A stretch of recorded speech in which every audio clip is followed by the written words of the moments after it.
Okay, welcome back to the video workshop series, Intro to Gaffing.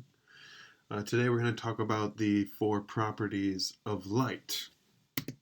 Now, I believe these are in an order of importance, although they all are very important. But the first property would be angle of light. Now, as in the picture on the left there, I just put that up to show you that, a source, whether it's hard or soft, has some sense of directionality on some level. So there's the sun going through the window on a clear day, which has a lot of directionality. There's a little haze in there, so you can just kind of see that there is a very distinct um, direction to that light. And how to change the direction or manipulate the angle of light would be to physically move the source in relation to the talent. Or I guess vice versa. If there was a source where you couldn't move, you would have to move camera and talent to help change that angle of light. As we did for the music video in the middle picture there, we've got a 1K baby as an uplight to kind of play up this horrific, scary, uplit kind of look for talent that is motivated off the background of that horrific scene in that music video. And then on the right is a light mat 4 with a very high angle of light that is, motivated from fluorescent lighting in an office space. Next property of light would be intensity. So on the left here we have an M90 for this high-speed commercial that we did, which has a lot of intensity. Or the opposite would be this 75-watt Edison globe in a practical hanging over an interrogation set. That is much lower light levels there. Now, how you can change the intensity of a light would be, through scrims for your tungsten units or HMIs, or there's dimming capabilities on a lot of LED lighting fixtures. Are some ways that you can change the intensity. But usually you want to try to pick the appropriate fixture that will give you roughly the intensity, give or take, that you will need. And I've found that it's really helpful to kind of pick a fixture that's just a little brighter than you might think that you need and throw a scrim in it. That way, if you do, need a little more light out of there, instead of moving things around or lamping up to a larger lamp, you can just kind of pull a scrim or maybe start your dimmable fixture, LED fixtures at like 75% or 50% or something like that. And then if you need a little more out of it, then you can just dim up instead of trying to physically move a bunch of stuff. It'll take a lot of time. Moving on.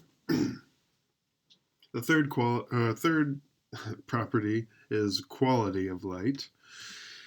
Whether it's soft, like the picture, the interview setup in the left there, or if the light is hard, like in the picture to the right, doing another high-speed shoot with a 20K Fresnel.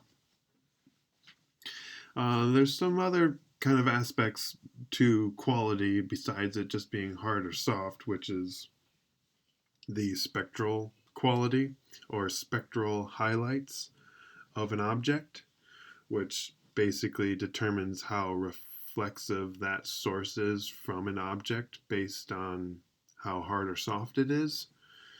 And another part of quality would be the size of the source and how much the source wraps around the object or talent.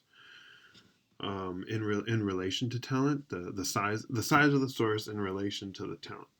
An example would be, you have a fixture going through a 4x frame that's really close to the talent's face, and that 4x frame is quite large in relation to the talent. But if you take that 4x frame of that same thickness of diffusion and walk it, 20 feet away from the talent, and maybe you need to lamp up so that you get the proper exposure from that source that's 20 feet away, but it's still the same diffusion. So, it will have a much different quality because of how further away and less rappy or less wrap of that source that it has. And finally, the fourth property would be color. Now, whether you're color correcting to natural daylight or playing with color separation in reality, like in the center photo there, we've kind of got this late afternoon with a couple of practicals on, kind of warm background, with some dramatic color separation with the projector being on that has a lot of blue light in it. Or if you're getting very stylized and having a lot of fun with playing with very dramatic stylized colors like in the picture on the right there. So that's pretty much it for this video, talking about the 4 properties of light. I did just want to mention that I like to try to communicate with my DP as far as checking in with how the lighting setup is coming by using the 4 properties of light, saying, hey, how's the intensity? Is this working? Or, is this angle of light working well for this setup? And I would hope that, especially when I start to develop relationships with DPs, that they begin to communicate with me as far as the 4 properties of light, instead of getting into the specific technical ends of how to light, by specifically saying, let's, bring me a 650 with 250 to 4x diffusion frame, and I would probably do that, but then if it's not enough, or that's the quality isn't there because the source isn't big enough, it's much better if the DP says, oh, let's expose at this, let's just do a nice soft, traditional 3/4, light, or something different, like, well, let's do a backlight, and then me as a gaffer, it's my responsibility to